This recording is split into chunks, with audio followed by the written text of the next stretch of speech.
breaking news from News 8. Good afternoon. The husband of Rochester Mayor Lovely Warren, Timothy Granison, pleading not guilty to drug and weapons charges in a Rochester courtroom this morning.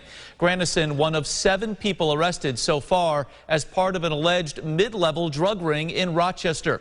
This after state police executed a search warrant at the mayor's home last night. The mayor has not been charged, but DA Sandra Dorley says the investigation is ongoing. Team coverage on this breaking story here at noon. Allie Peters has more on Granison's court appearance. But first, Kayla Green was there as the DA and state police detailed a 7-month investigation leading to the charges. Kayla, the DA says this was not politically motivated. What else did she say? Well, Mark, she says this investigation is very significant and these 7 arrests could just be the beginning. She says they searched 7 homes and several cars yesterday, and they do have a lot more searching to do in the coming days. She says they have secured a total of $60,000 worth of powder and crack cocaine, a total of 2 kilos, several firearms, and $100,000 in cash. She says they stopped Warren's husband, Timothy Granison, in a car yesterday, but say he wasn't the original target of the investigation. Dorley says about 4 months into the investigation, Granison became a target, so the DA's office stopped working with RPD and called in the New York State Police. She says they found cocaine and an unregistered firearm in Granison's home and confirms the mayor is still living there as well. Police say the mayor wasn't home at the time the search warrant was executed, but her daughter was. They allowed Granison to speak to his daughter, then she called a family member to come pick her up. Dorley wouldn't comment on whether Warren could be implicated in the investigation or whether she was heard on the wiretaps. She says one of the 7 homes searched yesterday was Granison's brother. Dorley says there's still more homes and cars to search, but this is already a large-scale investigation. Well, I think it's very significant. Again, you know, we would deem this to be mid-level suppliers, and if you think about the amount of cocaine that we were able to seize with a street value of over $60,000, that's significant. And again, that was powder and crack cocaine. Police say they are trying to interview the mayor through her lawyers, and they say the investigation is not politically motivated because, again, Granison was not an original target. Live in Rochester, Kayla Green, News 8. Kayla, thank you for the live update. We turn to Allie Peters, who was at Granison's court appearance this morning. Allie, he appeared via video conference, correct? Yeah, correct. Timothy Granison just left the Monroe County Jail moments ago, walking out from these doors you see behind me. He did appear via video for his arraignment this morning, where his attorney entered a not guilty plea to weapon and drug charges. So here's what we know about those charges so far. Granison is facing 2 counts of criminal possession of controlled substance in the 3rd degree and criminal possession of a firearm. News 8 did get the chance to speak with Granison's defense attorney after today's proceeding.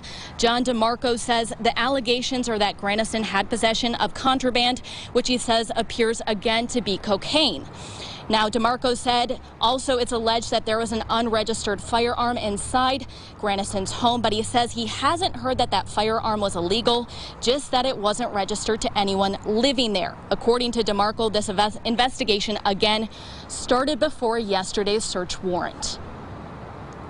Clearly, the investigation was beyond yesterday's events. My understanding is that they executed a series of search warrants. There may have been other properties other than my client's home.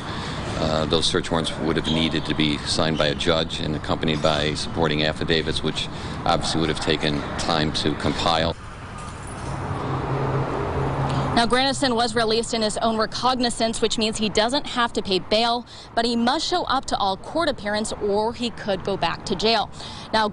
Now, Granison is expected to be back in court on June 21st at 10 a.m. The DA's office says they do plan to present this case to the grand jury before his next court appearance. Live in Rochester, Allie Peters, News 8. All right, Allie, thank you so much. And we should reassert that investigators have yet to speak to Mayor Warren about this matter. She is, of course, up for re-election this year. For mayor of Rochester, the Democratic primary is set for June 22nd, 1 day after Granison's next scheduled court appearance. For more on this investigation as it develops, Please go online at rochesterfirst.com.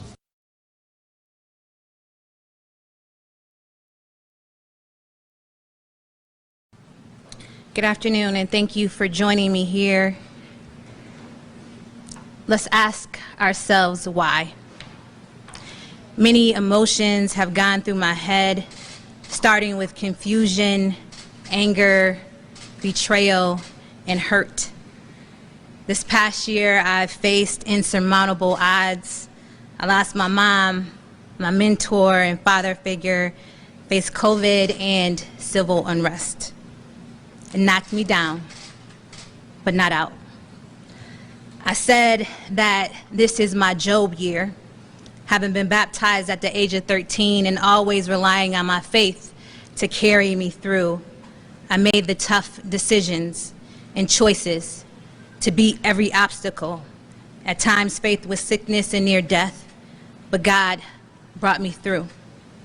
That leads me here today. I woke up with my daughter in my arms.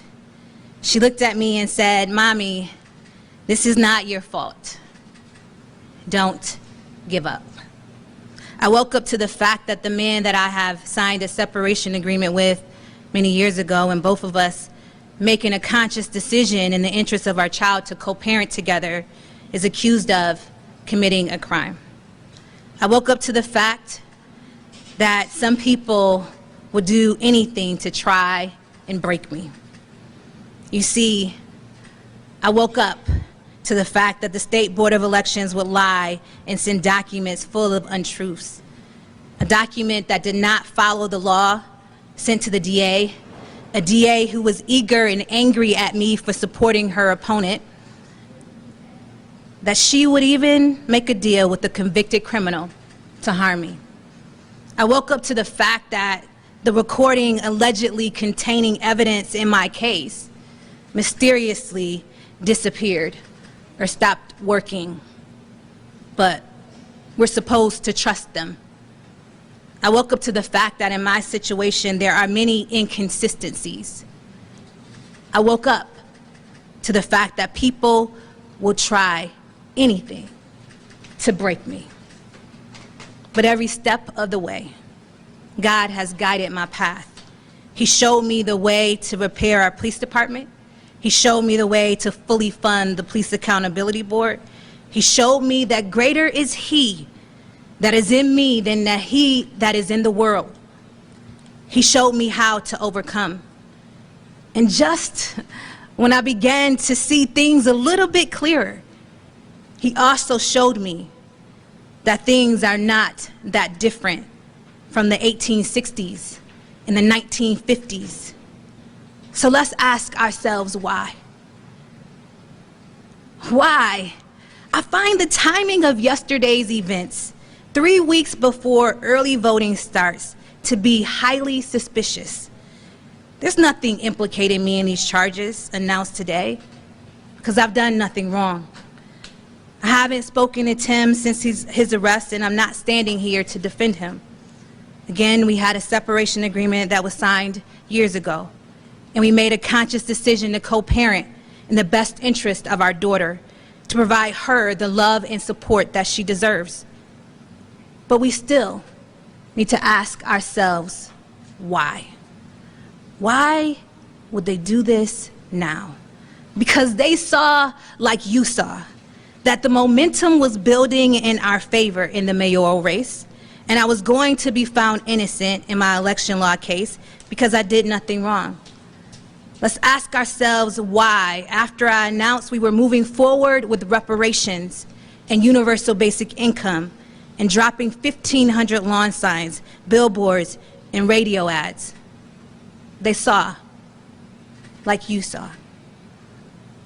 Let's ask ourselves why, at the exact time that the police were knocking at my door, the New York Times, all the way from Manhattan, was sending me an email asking me about this. Finally, we need to ask ourselves, if this is not about politics, Why is Tim's next court date June 21st, the day before primary day? Now that's quite the coincidence. Now when you figure out those answers to those questions, come find me, because I'll be working. Mayor, have you spoken to the state police yet?